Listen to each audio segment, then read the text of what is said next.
Given the fact that the mere mention of philosophy makes most nervous or bored, Stoic philosophy, on the surface, sounds like the last thing anyone would want to learn about, let alone urgently need in the course of daily life. But in reality, in Stoicism, we have a tool to help us in our pursuit of self-mastery, perseverance, and wisdom. Something one uses to live a great life, rather than some esoteric field of academic inquiry. In it, we find some of the greatest wisdom in the history of the world. Certainly, many of history's great minds not only understood Stoicism for what it truly is, they sought it out. George Washington, Walt Whitman, Frederick the Great, Eugene Delacroix, Adam Smith, Immanuel Kant, Thomas Jefferson, Matthew Arnold, Ambrose Bierce, Theodore Roosevelt, William Alexander Percy, Ralph Waldo Emerson. Each read, studied, quoted, or admired the Stoics. That usually meant the three principal Stoic leaders. Marcus Aurelius, the emperor of the Roman Empire, the most powerful man on earth, sat down each day to write himself notes about restraint, compassion, and humility. Epictetus endured the horrors of slavery to found his own school where he taught many of Rome's greatest minds. Seneca, when Nero turned on him and demanded his suicide, could think only of comforting his wife and friends. Which is why I am excited to bring all new translations of the greatest passages from them, as well as several other lesser-known Stoics, in the Daily Stoic. 366. Meditations on Wisdom, Perseverance, and the Art of Living. It offers one meditation for each day of the year to make you happier, more resilient, and a wiser, better person. Here are 7 meditations I selected from the book that will help you get the most out of your life and that I think you'll love. Enjoy. 1. Spendthrifts of Time. Were all the geniuses of history to focus on this single theme, they could never fully express their bafflement at the darkness of the human mind. No person would give up even an inch of their estate, and the slightest dispute with a neighbor can mean hell to pay. Yet we easily let others encroach on our lives. Worse, we often pave the way for those who will take it over. No person hands out their money to passers-by, but to how many do each of us hand out our lives? We're tight-fisted with property and money, yet think too little of wasting time. The one thing about which we should all be the toughest misers. Seneca, on the Brevity of Life, 3.1-2. Today there will be endless interruptions. Phone calls, emails, visitors, unexpected events.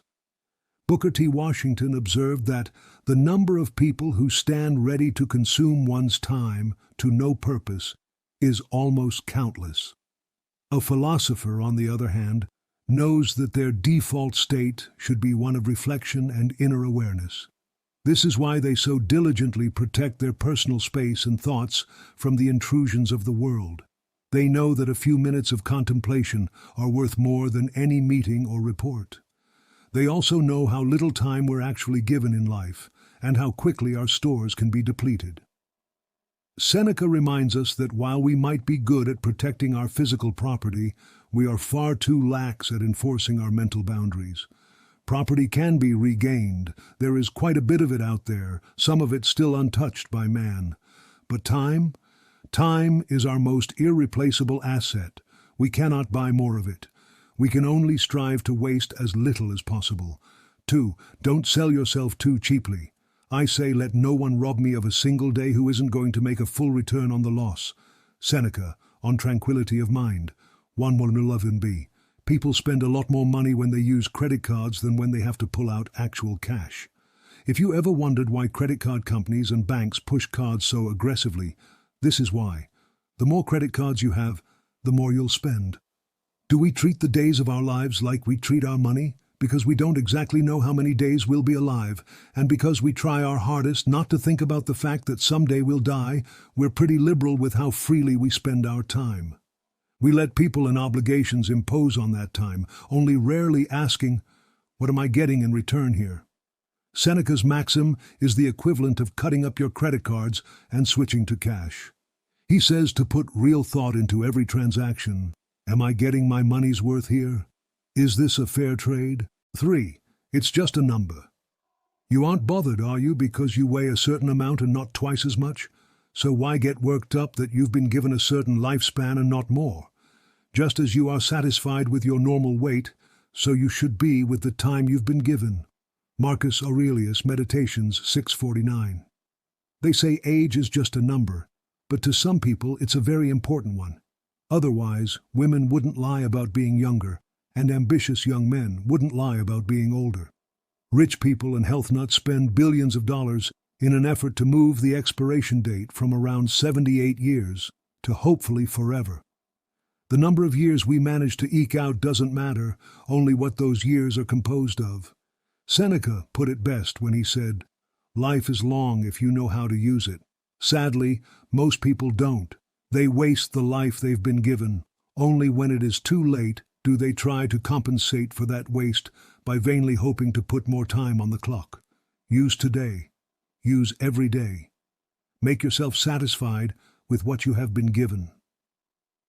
4. A simple way to measure our days. This is the mark of perfection of character. To spend each day as if it were your last, without frenzy, laziness, or any pretending. Marcus Aurelius, Meditations 769. The Stoics didn't think that anyone could be perfect. The idea of becoming a sage, the highest aspiration of a philosopher, wasn't realistic. This was just their Platonic ideal. Still, they started every day hoping to get a little closer to that mark. There was much to gain in the trying. Can you actually live today like it is your last day?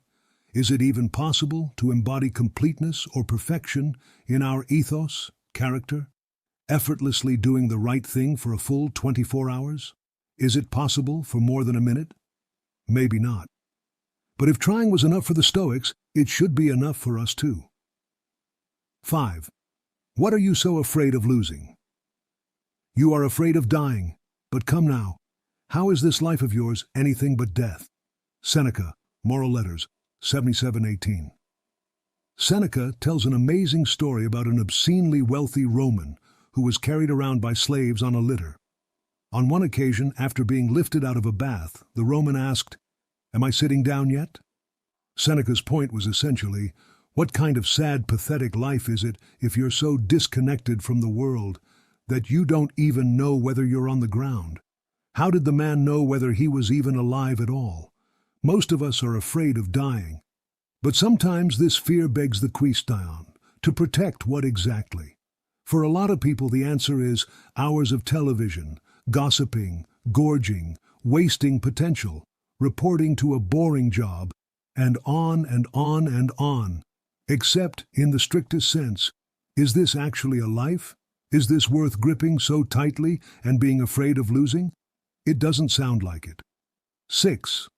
Stake your own claim, for it's disgraceful for an old person, or one in sight of old age, to have only the knowledge carried in their notebooks. Zeno said this. What do you say? Cleanthes said that.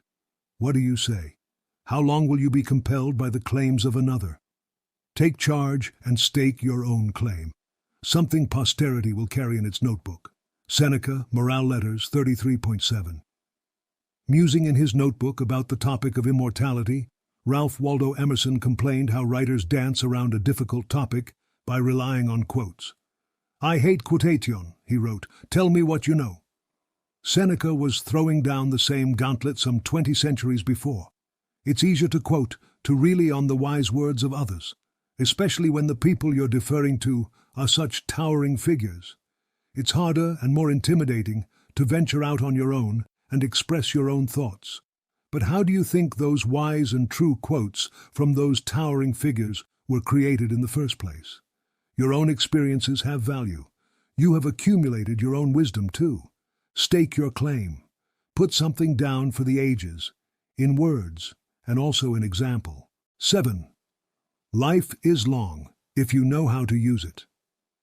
It's not at all that we have too short a time to live, but that we squander a great deal of it. Life is long enough, and it's given in sufficient measure to do many great things if we spend it well. But when it's poured down the drain of luxury and neglect, when it's employed to no good end, we're finally driven to see that it has passed by before we even recognized it passing. And so it is. We don't receive a short life, we make it so. Seneca, on the brevity of life, 1.34a. No one knows how long they have to live, but sadly we can be sure of one thing: we'll waste far too much of life. Waste it sitting around, waste it chasing the wrong things, waste it by refusing to take the time to ask ourselves what's actually important to us. Far too often, we're like the overconfident academics that Petrarch criticized in his classic essay on ignorance, the types who fritter away their powers incessantly in caring for things outside of them and seek themselves there. Yet they have no idea this is what they're doing. So today, if you find yourself rushed or uttering the words, "I just don't have enough time," stop and take a second. Is this actually true, or have you just committed to a lot of unnecessary things? Are you actually being efficient, or have you assumed a great deal of waste into your life? The average American spends something like 40 hours a year in traffic. That's months over the course of a life, and for traffic, you can substitute so many activities, from fighting with others to watching television to daydreaming. Your life is plenty long, just use it properly. Thank you for watching. Please like, share, and subscribe.